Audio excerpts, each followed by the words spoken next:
sem anistia. Anulação já. Você já achou que eu estava ficando maluco, né? Mas nós estamos diante de um processo que deriva de meios ilícitos e informais, dos quais utilizaram o maquinário público para poder condenar e torturar pessoas inocentes.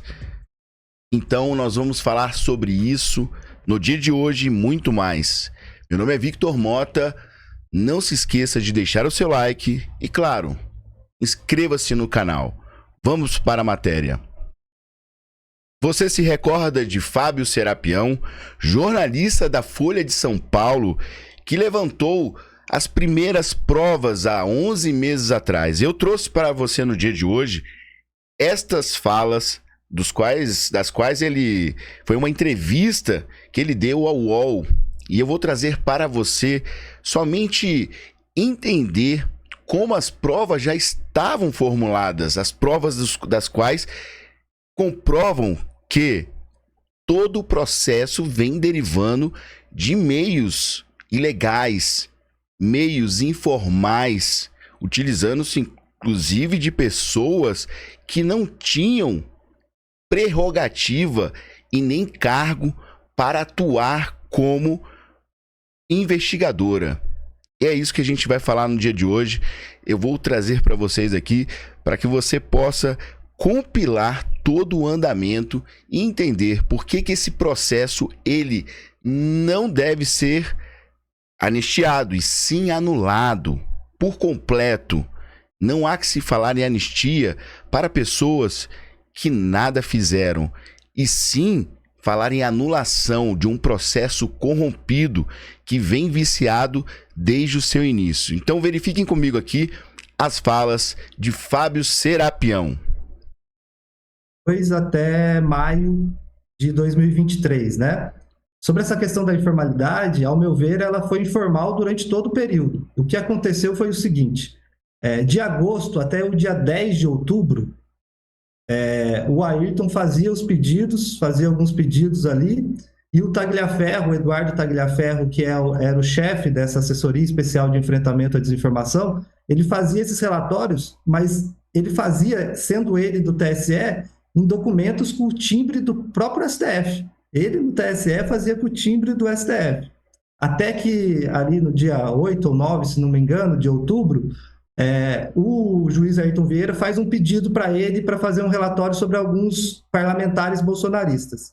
Na hora que ele manda esse relatório com o timbre do STF, o Ayrton Vieira responde com aqueles 2 áudios e fala: olha, o ministro não está numa situação muito boa, enfim, está sofrendo alguns ataques, então a gente precisa tomar mais cuidado. E aí que eles chegam à seguinte tática, né, uma conclusão ali.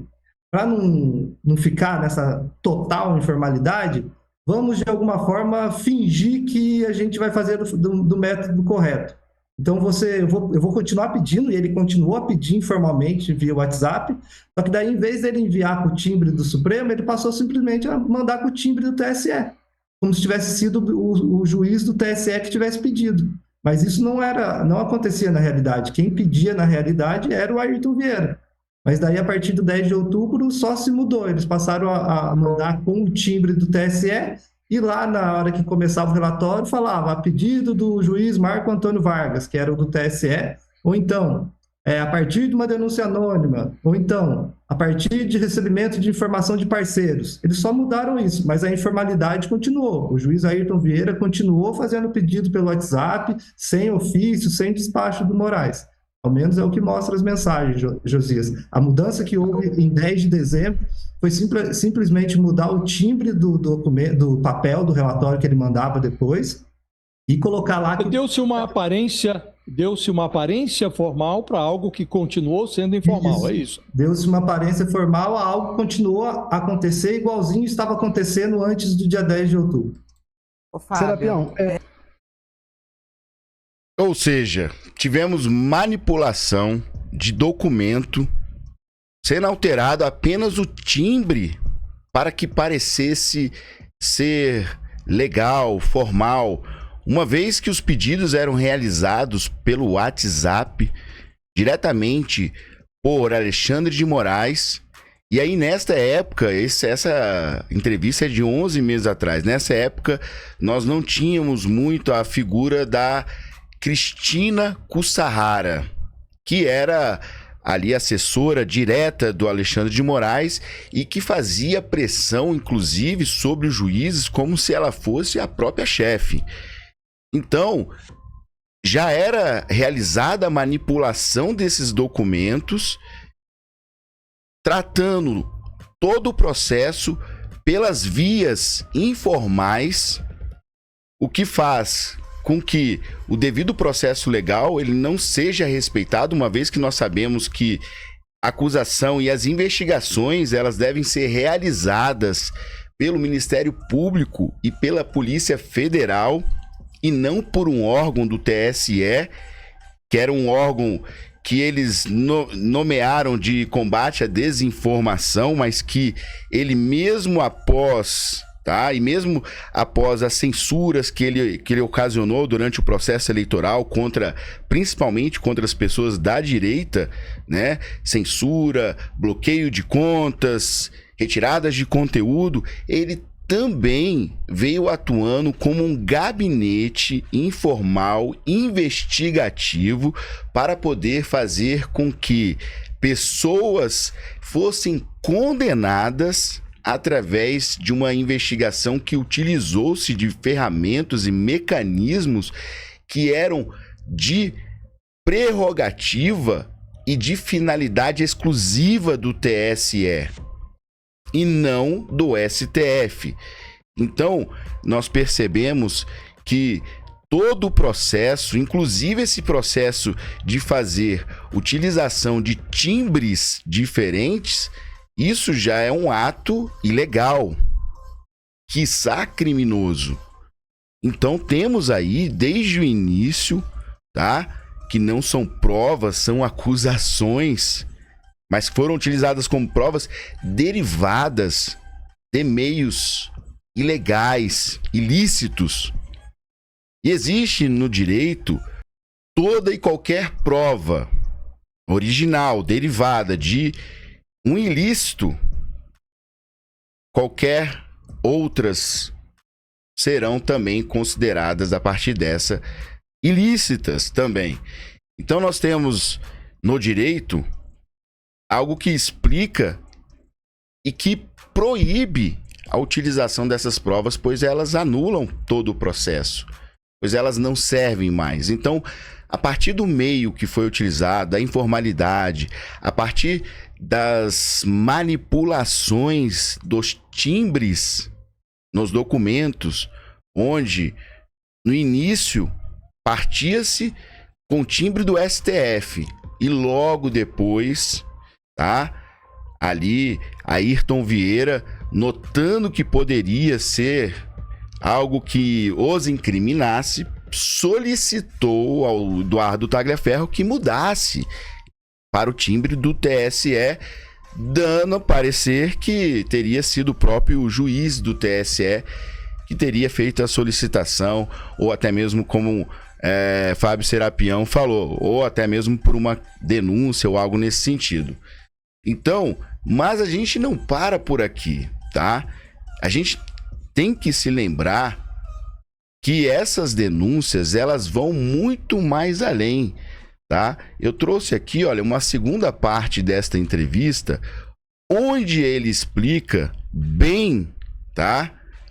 Como era feito todo o processo. Verifiquem comigo. Foge do rito, né? E por isso a gravidade. Justamente, a reportagem aponta justamente isso, que há um rito, né? Há um rito formal que envolve ofício, que envolve despacho, e as mensagens indicam que ele não foi seguido. E além das mensagens, a segunda matéria complementar a essa é um áudio do próprio Ayrton Vieira, em que ele faz um debate aí sobre esse modelo que eles estavam utilizando, né?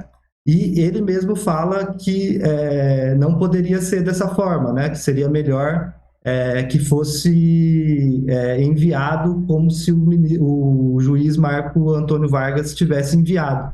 Porque do jeito ele fala, né? Ele cita ali uma frase, como que um juiz do STF pede do nada para um assessor do TSE, esse também do nada envia o relatório, e é nesse momento que ele fala que ficaria descarado, ficaria muito chato, né? Vamos ouvir, Fábio, esse áudio, só para a gente ilustrar aqui. Áudio que foi obtido aqui, graças à reportagem do Fábio Serapião e do Glenn Greenwald. A gente tem aí, então, o áudio que está na página da Folha do Jornal. Para que você aí me atendesse, porque embora saibamos que entre nós as coisas são muito mais fáceis, né? Justamente porque temos um mínimo múltiplo comum na pessoa do ministro, mas eu não tenho como formalmente, se alguém for questionar, vai ficar uma coisa muito descarada, digamos assim, né? Falar, mas como? O juiz instrutor lá do Supremo manda para alguém lotado no TSE, e se alguém sem mais nem menos obedece, manda um relatório, entendeu? Ficaria chato. Daí nós termos evoluído no raciocínio e pensado que ficaria melhor um juiz do TSE, né, mandando para nós, que aí ninguém pode questionar nada. Obrigado. E aí, quando ele fala em não ficar chato, ele na verdade quer dizer que não quer que seja descoberto os meios ilícitos utilizados para que fossem ali produzidas, né, as condenações em relação às pessoas que seriam atestadas com certidão positiva por terem cometido um crime, mas crimes esses que a gente sabe hoje que eram crimes pelas pessoas estarem ali fazendo críticas ao governo, críticas ao STF, utilizando camisa do Brasil. Mas eles queriam esquentar manipulando os documentos, eles queriam esquentar aquela ação manipulando os documentos, ou seja, e pelos áudios e pelo que nós vimos, ainda mais com os novos prints que eu vou trazer para vocês aqui, não há que se falar mais em manter esse processo em andamento. Prova-se que foi uma atuação completamente irresponsável, inconstitucional, ilegal, informal. É inacreditável como utilizaram do poder, tá, das instituições para fazer esse tipo de atuação e condenar pessoas que são inocentes. Eu não digo que não há pessoas que não devam algo. Sim, tivemos pessoas que quebraram, né, o patrimônio público, que essas paguem pelo que quebraram. Mas acontece que as pessoas foram colocadas em um caldeirão onde hoje elas respondem coletivamente e vão ter que pagar 30 milhões de forma coletiva sobre todos os danos. E pessoas que estão respondendo por golpe de Estado, atentado violento ao Estado Democrático de Direito, organização criminosa, e tudo isso somando penas que chegam aí a 17, 18 anos. Mas tudo isso foi forjado. Isso foi forjado e nós temos as provas. O problema é que nós devemos cobrar aí a velha mídia. Eu até sugiro aqui agora que todos façam posts com os prints, tá, dessas provas e marquem Globo, G1, CNN e cobrem. Vocês não vão falar sobre isso? Como nós fizemos em relação ao Pix, vocês lembram como foi e como surtiu efeito? Então vamos para cima dessa imprensa velha, podre, e vamos cobrá-los. Vocês não vão mostrar isso? Vamos pressionar, pois isso é motivo de anulação, pessoal. Nós estamos diante de algo que anula e que inocenta e que liberta todos os presos políticos. E ainda deverão ser indenizados. pelas torturas, pelo que eles passaram, pela forma como eles foram condenados, sem ter direito à liberdade provisória. Quando a PGR falou que deveria soltar, o ministro falou simplesmente que não. Não quero soltar enquanto eu não tiver os prints das redes sociais. Bastava um print com o cidadão com a camisa do Brasil, que ele já estava condenado, mesmo antes do trânsito em julgado. Então a gente tem que ir para as redes sociais, fazer pressão em cima da Globo, CNN, Globo News. Vamos para cima. E pressão. Isso vocês não mostram? Por que vocês não estão mostrando? E essa pressão, ela vai surtir efeito. Vocês podem ter certeza. Mas isso é um papel que todos nós vamos ter que fazer, vamos ter que trabalhar, igual trabalhamos o Pix. Para que a gente pressione, fora as pressões que já estão acontecendo. Eu já vou entrar nisso, em relação ao Alcolumbre, em relação ao Hugo Mota, em relação às leis Magnitsky que vão sair, a lei Magnitsky que vai sair agora, mais 7 sanções, prováveis 7 sanções deverão chegar aí no nosso Brasil, tá? Contra estes que estão corroborando, estão apoiando e que também agiram em favor, tá? E violaram os direitos humanos.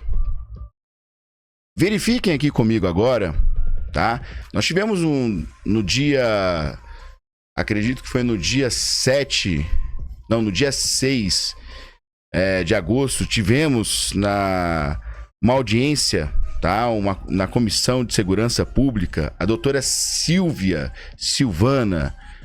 eu vou tentar me recordar, do qual ela faz declarações. Além das suas falas maravilhosas, ela faz declarações absurdas. E que se isso não for tortura, eu não sei mais o que é. Vamos lá. O país parou, as pessoas estavam na rua. Mas por que as pessoas não estão na rua hoje? Porque a Globo não mostra. Isso a Globo não mostra. A Globo não mostra e se recusou de mostrar um relatório em que as pessoas eram escolhidas por uma postagem falando mal de alguém ou de... Onde é que está escrito em alguma legislação que falar mal de alguém leva a uma prisão? Você pode responder por injúria, por calúnia, por difamação. Agora, ser preso, passar mais de 2 anos preso, como a gente ainda tem pessoas presas, ser torturado por mais de 2 anos de tornozeleira eletrônica, como as pessoas do dia 9 de janeiro estão de tornozeleira eletrônica hoje, quem não foi condenado ainda, é mais tempo do que a condenação que elas vão pegar.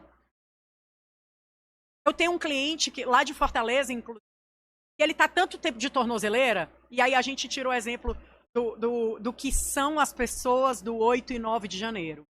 A tornozeleira dele rompeu porque o plástico não aguentou de tanto tempo que ele está com aquela tornozeleira.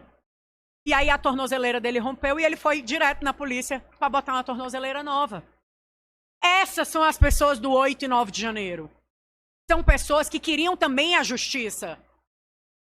Pessoas que cumprem as regras, mas que foram presos porque um terceiro fugiu e talvez ele pudesse fugir também. Mas a gente tem caso de pessoas que são traficantes, que violaram mais de 80 vezes medidas cautelares e que não foram presos de novo.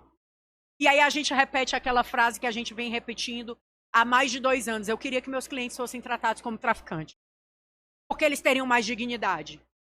Eles não seriam condenados e colocados dentro de uma cela e expostos a todo tipo de violação de direitos humanos, sem que nenhuma comissão de direitos humanos, com exceção da do Senado e daqui, que estão pedindo agora para visitar, por conta da Damares, da senadora Damares, que é presidente, sem nenhuma visita de nenhum órgão de direitos humanos.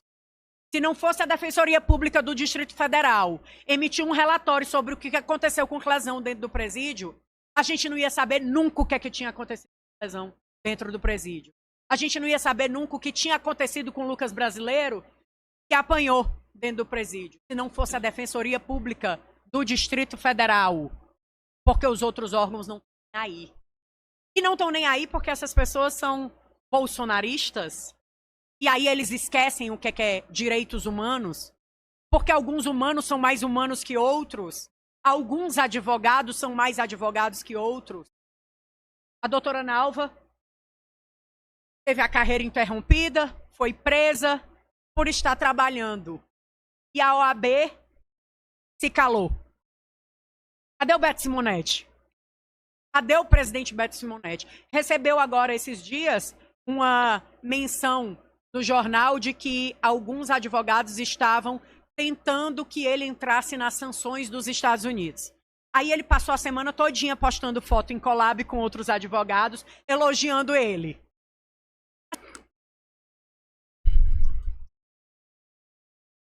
São vários pontos, né? Verifiquem só.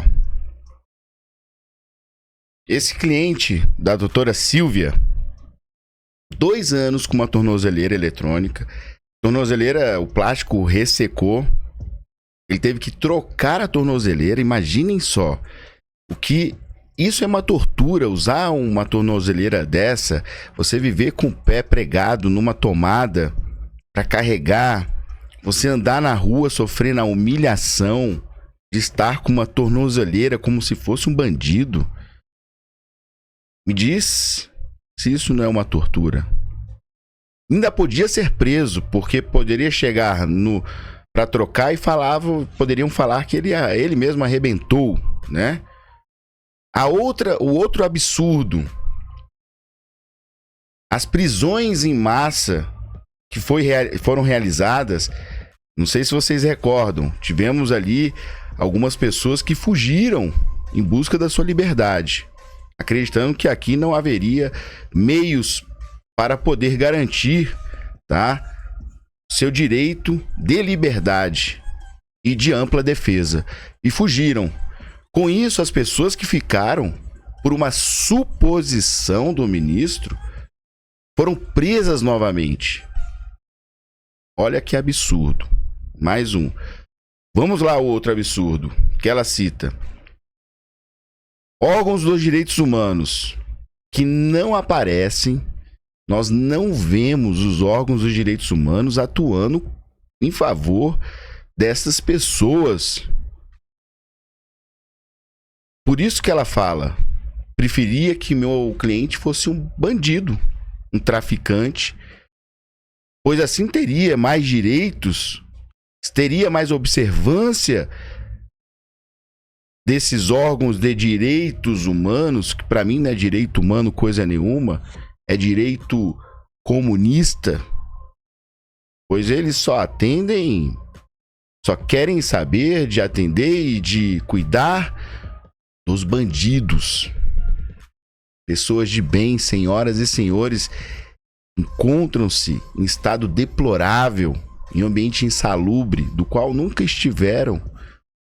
Muitos não têm nem passagem pela polícia, na sua maioria, nem pisaram numa delegacia.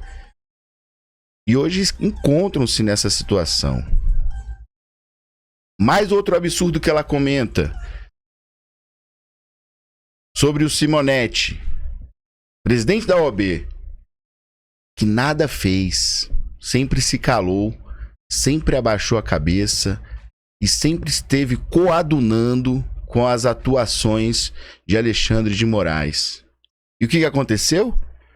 Agora que a lei Magnitsky está estalando nas costas deste e vai estalar, começam a mudar seus comportamentos. Como ela falou, ele começa a aparecer em collab com outros advogados, mostrando com notinhas discretas. Olha, eu acho que foi meio longe as medidas cautelares impostas a Jair Messias Bolsonaro, mas sem citar Alexandre de Moraes. Então, tentando ali, né, fazer um papel de bom moço, mas isso, na verdade, não é o que vive na sua essência, mas é o que vive dentro do seu medo. Pois assim, ele quer ludibriar os Estados Unidos, mas não vai. Nenhum destes vão. E agora, nós temos incisivamente, conselheiros, secretários e advogados do governo Trump dos Estados Unidos fazendo declarações que eu nunca imaginei na minha vida que eu fosse ver. Vamos para alguma delas. Aqui está Jason Miller. Para que você se recorde, Jason Miller, ele é um conselheiro, talvez o mais próximo de Donald Trump hoje, e ele foi aquele que ficou preso no aeroporto de Brasília, sendo interrogado pela Polícia Federal durante horas. Jason Miller nunca mais esqueceu de Alexandre de Moraes. Veja a postagem que ele faz. Para deixar claro, não vou parar, não vou desistir, nunca vou desistir até que o presidente Jair Bolsonaro esteja livre. Aquela velha história, né? Quem bate, esquece. Quem apanha, nunca esquece. Esse é o caso de Jason Miller. Ele foi humilhado, ele ficou horas no aeroporto de Brasília a mando de Alexandre de Moraes, tá? Justamente realizando já seus atos persecutórios contra estes que são da direita. E uma vez que Jason Miller veio ao Brasil, teve aí, tá? Sentiu na pele o que a direita sente no Brasil. E ele não esqueceu. Tem uma outra postagem aqui dele. Vejam só. O rapaz, ele tá virado no tetel e ele não esqueceu de Alexandre de Moraes. Ele botou aqui, ó, Free Bolsonaro, né? Ministros do STF estão apavorados com a lei Magnitsky, diz político com acesso direto. Ele não vai parar. E as postagens têm ocorrido, pessoal, constantemente. É engraçado porque nós não vemos, tá, esses agentes políticos dos Estados Unidos trabalhando com tanta ênfase, tá, como tem trabalhado em cima do Brasil, pois isso ficou muito claro, inclusive, em uma carta que nós tivemos. Eu vou trazer ela aqui para vocês. Acho que nessa aqui, prontinho, onde o Eduardo Bolsonaro fez até uma reação. Olha só. A Embaixada dos Estados Unidos escreveu: a separação dos poderes de um Estado é a maior garantia de liberdade já concebida pela humanidade. Nenhum poder, nem mesmo uma pessoa, pode acumular autoridade excessiva se for controlada pelos demais. Mas uma separação formal não significa nada se um dos poderes tiver meios de intimidar os demais a abrir mão de suas prerrogativas constitucionais. Aqui a embaixada está falando sobre, né, as ameaças que o STF tem feito, tá, contra o Congresso, principalmente Hugo Mota e Alcolumbre. O que está acontecendo agora no Brasil ressalta este ponto. Um único ministro do STF usurpou o poder ditatorial ao ameaçar líderes dos outros poderes ou suas famílias. Lembram quando a Polícia Federal falou que ia lá em Patos, no sertão da Paraíba, atrás do pai do Hugo Mota? Exatamente. Foi isso aqui, ó. Com detenção, prisão ou outras penalidades. Essa pessoa destruiu a relação histórica de proximidade entre o Brasil e os Estados Unidos, ao tentar, entre outras coisas, aplicar extraterritorialidade à lei brasileira para silenciar indivíduos e empresas em solo americano. A situação é sem precedente e anômala, justamente porque essa pessoa veste uma toga judicial. Sempre é possível negociar com líderes dos poderes executivos ou legislativos de um país, mas não com o juiz, que deve manter a aparência de que todas as suas ações são ditadas pela lei. Assim, nos encontramos em um beco sem saída. Aqui, pessoal, nessa parte aqui, assim nos encontramos em um beco sem saída. O que eles estão querendo dizer? Que eles não terão outra opção a não ser trazer e aplicar mais sanções ao nosso país e também aos ministros do STF. O usurpador se reveste de Estado de Direito, enquanto os demais poderes afirmam estar impotentes para reagir. Se alguém conhecer um precedente na história humana em que um único juiz não eleito tenha assumido o controle do destino de uma nação, por favor, avise. Queremos restaurar nossa amizade histórica com a grande nação do Brasil. Bom, ainda ficou um convite no final, tá? Ficou aqui, eles não fecharam a porta para o Brasil, até porque eles sabem que essa é uma situação realmente anômala, algo que nunca aconteceu. O Brasil e os Estados Unidos sempre tiveram uma relação muito próxima e muito amigável. E eles querem restabelecer. Então eles estão deixando as portas abertas, porque eles sabem que isso provém não do Brasil, do brasileiro, da nação brasileira, mas provém de um único indivíduo, ou alguns indivíduos, né? Podemos colocar alguns indivíduos, tá? Que são ali aqueles que fazem parte da cúpula, que apoiam ou que mandam, que determinam o que Alexandre de Moraes faz, e também do governo que quer destruir com a moeda norte-americana, que é a questão do Lula, né? Querer acabar, desdolarizar, querer trazer a China para vir, né? Vir tomar conta da América Latina. Então, eles estão entendendo isso perfeitamente. Então, não é o povo brasileiro. Então, fica muito claro aqui para aqueles que ficam, poxa, mas o governo norte-americano estão agindo e vão nos prejudicar, de fato. Mas são os meios que eles possuem, enquanto nessa parte ele diz, né? Quando ele fala assim, nos deixem um beco sem saída. Ou seja, ele está dizendo aqui que ele não tem opção a não ser fazer o que tem que ser feito, tá? E mesmo que isso venha doer, venha sangrar, tá? Em cada brasileiro, mas é a única forma de eles conseguirem nos libertar, tá? Desta ditadura que se implantou no país. Isso aqui ficou muito claro para todos nós. Agora, o que nós temos agora, pessoal, é que nesta semana vamos ter uma pressão extremamente forte sobre Hugo Mota e Alcolumbre. Que Alcolumbre, por exemplo, disse que não vai pautar o impeachment, mas se ele não pautar, temos a moção de destituição. O que é isso? É tirá-lo da presidência do Senado.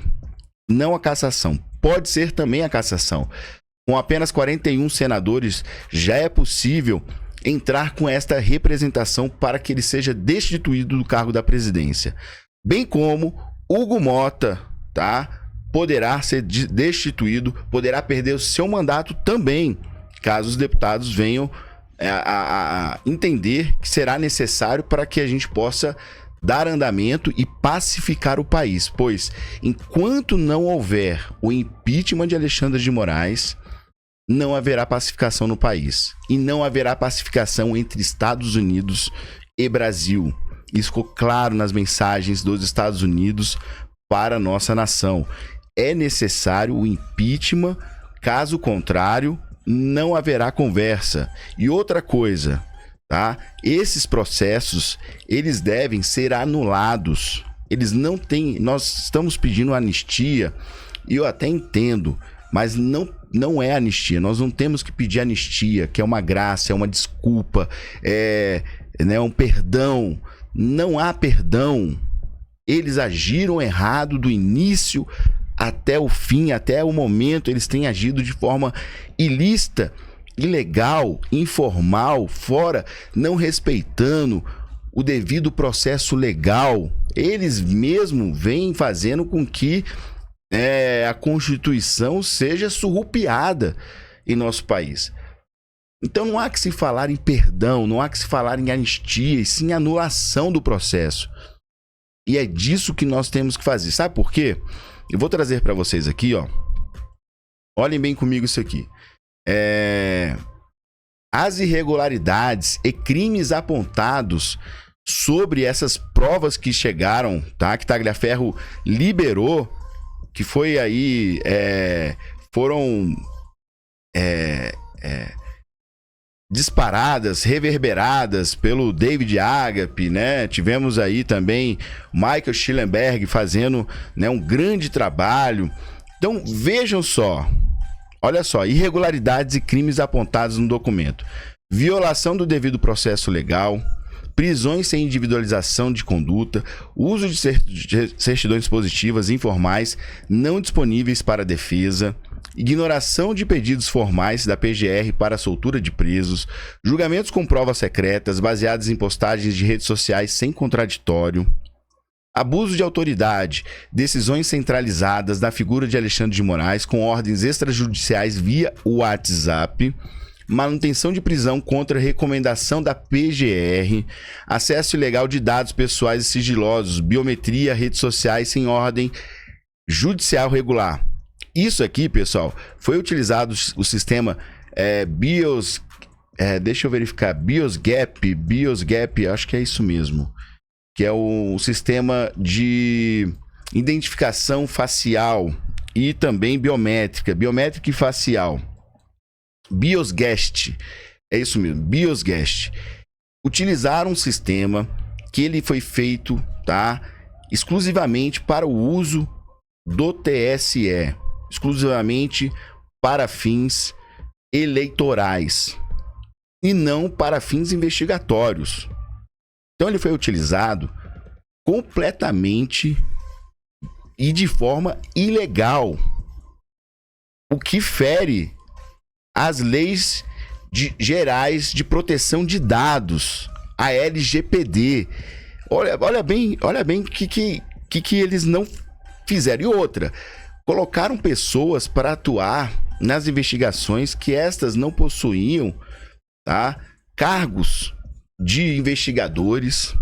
Elas não tinham autorização para atuar como tais, como Polícia Judiciária, como Ministério Público Federal. Elas simplesmente tinham pessoas que estavam ali, nem concursadas eram, como por exemplo é o caso dessa Cristina Kussahara. Nem concursada ela era e possuía um poder por ser assessora de Alexandre de Moraes, que ela mandava até em juiz.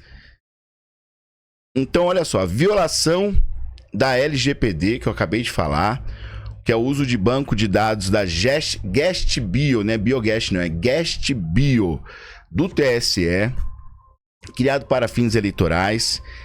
Acesso ao uso de dados da Receita Federal também, olha, e também das carteiras de motorista, redes sociais, entre outros, sem base legal adequada, tudo feito de forma informal. Fora aquela questão que eu trouxe, né, que foi observado lá no início, que era a utilização de documentos do TSE para poder ludibriar a todos que na verdade quem estava pedindo era o STF, mas eles faziam um documento ali timbrado com o pedido de ministro do TSE, só que os pedidos vinham do STF, tá? Então vejam bem que ainda houve manipulação de documentação, de documentos, tá? E existe até um crime, eu vou até procurar aqui para saber o crime, que é você falsificação de documento, tá? Isso foi uma falsificação de documento, né? Utilizando-se de um documento que não era verídico, era um documento apenas para poder esquentar o que eles, na verdade, queriam fazer e que estava mesmo assim sendo feito de forma informal e ilegal também. Então, acabou que não esquentou, foi nada. Mas só prova os meios ilícitos de obtenção de provas, nem de provas, né? Porque aqui não é prova você encontrar uma pessoa com a camisa do Brasil, uma pessoa que esteja criticando o governo, isso não é prova. Mas foram meios de condenar as pessoas, foram meios de colocar pessoas atrás das grades, presas. Isso é gravíssimo. Então, olha só. Usurpação da função pública, artigo 328 do Código Penal, TSE, especialmente por meio da Unidade de Combate de Desinformação, que era o que o Tagliaferro era chefe dessa seção, que é o AEED, assumindo papel investigativo e repressivo típico da Polícia e Ministério Público, que eu falei. Formação de organização com finalidade de perseguir inimigos políticos. Isso aqui viola o tratado que nós somos signatários de direitos humanos, que é a perseguição política. Isso aqui é violação de direitos humanos. Só a partir daqui a gente já tem a violação de direitos humanos. Atuação estruturada, secreta, com divisão de tarefas, membros, fora atribuições legais. O uso do judiciário como ferramenta de repressão política, violando princípios republicanos e de imparcialidade judicial. Né? Aqui, esqueça do juiz natural. Né? Foi para o saco. Censura e violação à liberdade de expressão. Temos também detenções baseadas exclusivamente em opiniões políticas, críticas ao STF, TSE ou Lula. Condenação com base em postagens antigas, memes ou participação em grupos de Telegram, WhatsApp, até postagem de 2018, né? Sabemos que tiveram pessoas que foram presas. Tortura psicológica e práticas desumanas, prisão prolongada de idosos e doentes. Caso da Vildete, guardia com 74 anos com hemorragia e cadeira de rodas. Prisões mantidas por meses com base em relatórios improvisados. E emojis nas mensagens debochadas de juízes demonstrando desprezo pelos direitos dos acusados. Isso aqui foi um amadorismo, tá? Fora os erros de português desses juízes que eu estava observando. Ontem eu fiz a leitura desse texto inteiro. Depois eu falo para vocês aqui. Fraude processual, falsificação, manipulação de relatórios e registros, certidões com base em criatividade para incriminar mensagens. Use a criatividade. Papéis e atos de envolvidos, né? Alexandre de Moraes era o mentor, executor da Força-Tarefa Paralela, centralizou todas as decisões sobre prisões, autorizou o uso de dados sigilosos, infiltrações clandestinas, ignorou pareceres da PGR e impôs decisões autoritárias. Cristiana Ukiko Kusahara, do STF, chefe de gabinete de Moraes, criou e coordenou o grupo de WhatsApp da operação, emitia ordens, dava instruções a juízes e funcionários, exerceu poder de fato sobre os funcionários do TSE sem cargo oficial. Ela não tinha cargo oficial nenhum, ela simplesmente era chefe. Inclusive tem parte que o Tagliaferro chama ela de chefe, para vocês terem noção. Né? E ela pegava pesado em cima da turma do TSE que estava lá fazendo esse trabalho de gabinete paralelo, né? Ignorava pedidos de ilegalidade, priorizando quantidades sobre prisão. O Eduardo Tagliaferro produziu certidões baseadas em buscas apressadas e postagens em redes sociais, aceitou ordens fora da hierarquia regular e atuou como investigador informal. Marco Antônio Vargas, do TSE, juiz auxiliar, deu cobertura institucional a relatórios forjados, sugeriu o uso de jagunços para capturar jornalistas exilados, que é o caso do Alan dos Santos. Você lembra quando ele falou que deveria pegar uns jagunços e buscar Alan dos Santos lá nos Estados Unidos? Foi esse aqui, Marcos Antônio Vargas. Ayrton Vieira, do STF, assessor de Moraes, conduziu audiências de custódia como fachada para manter prisões, usou emojis debochados indicando parcialidade, incentivou a criação de provas contra alvos políticos. Letícia Salorenzo, essa aqui, pessoal, ela não é muito comentada, né? Não sei se vocês perceberam, mas ela é colaboradora externa, ela é uma jornalista e ativista, que ela produziu listas de alvos políticos e forneceu ao TSE, defendeu abertamente a censura com base em teorias de manipulação informacional. Inclusive, ela tem uma tese sobre a regulação das redes sociais, sobre a censura nas redes sociais. Depois vocês pesquisem. Letícia Salorenzo. Conclusão. Então, a conclusão é que nós temos aqui, pessoal, é uma deficiência e também um grupo que se utilizou do maquinário público, tá, para prender pessoas inocentes, para poder dar corpo à narrativa de golpe que seria utilizada para incriminar Jair Messias Bolsonaro e automaticamente retirá-lo do pleito de 2026. Então foi isso que foi articulado. Inclusive tem uma matéria no The Wall Street Journal que fala exatamente isso. O golpe que o Supremo deu no Brasil. Tá? Ainda tá aqui, ó. Um golpe de Estado da Suprema Corte no Brasil. tá? Essa foi a matéria do Wall Street Journal, tá? Ministro Moraes está censurando críticos e prendendo oponentes sem nenhum controle político, tá? Então, agora é a hora de nós, tá, irmos para cima, dizendo o seguinte: quando eu trouxe aqui, eu falei sem anistia, é porque eu não vejo motivo mais, não vejo motivo, sinceramente, eu não vejo motivo, mas é a única ferramenta que nós temos para que a gente possa liberar essas pessoas e acabar com essa história.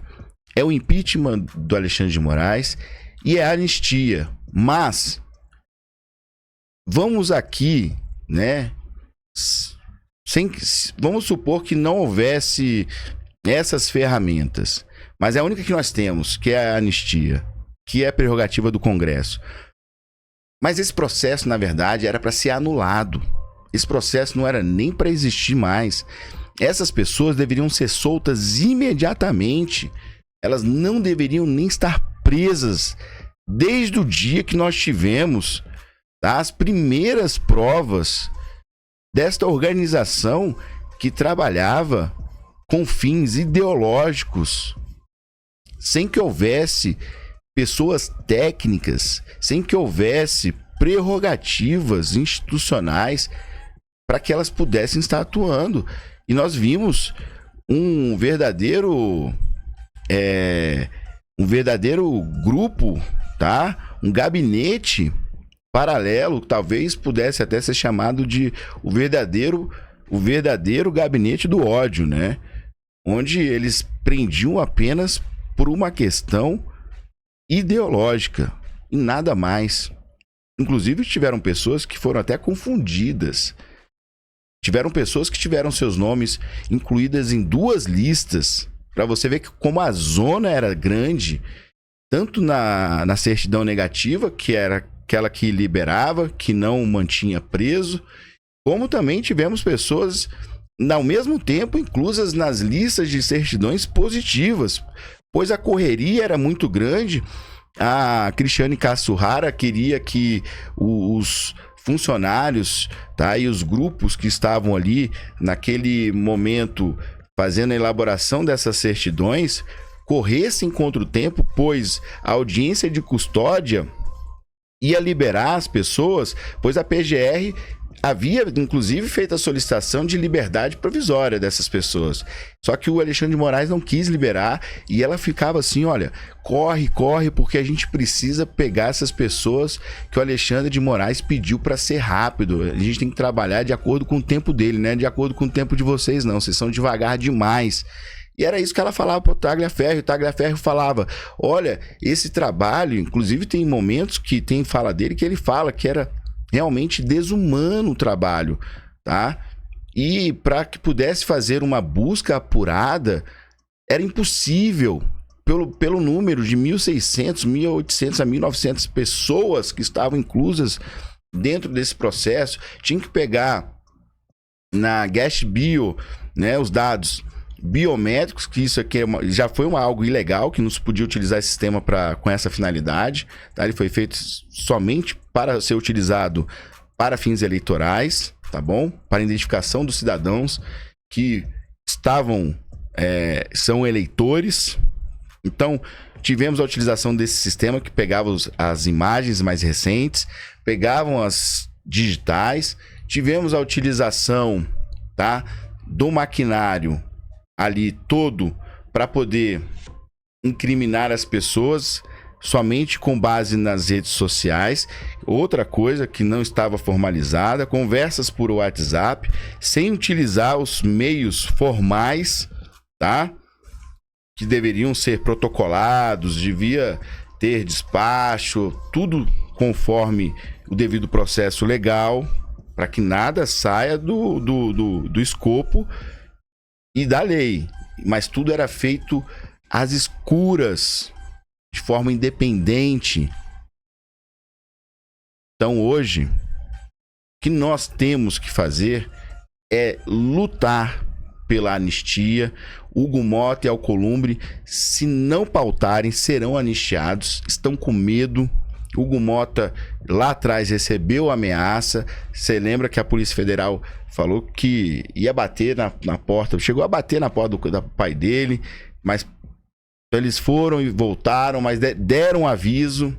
Alcolumbre, por sua vez, também tá assim, mas não tem pra onde correr. Ou eles fazem, ou eles pautam a anistia, ou eles vão entrar na Magnitsky também, fora os outros ministros. Agora, o que eu acredito é que essas famílias, elas devam ser indenizadas. Indenizadas. O que nós estamos percebendo é que foi tudo uma narrativa para destabilizar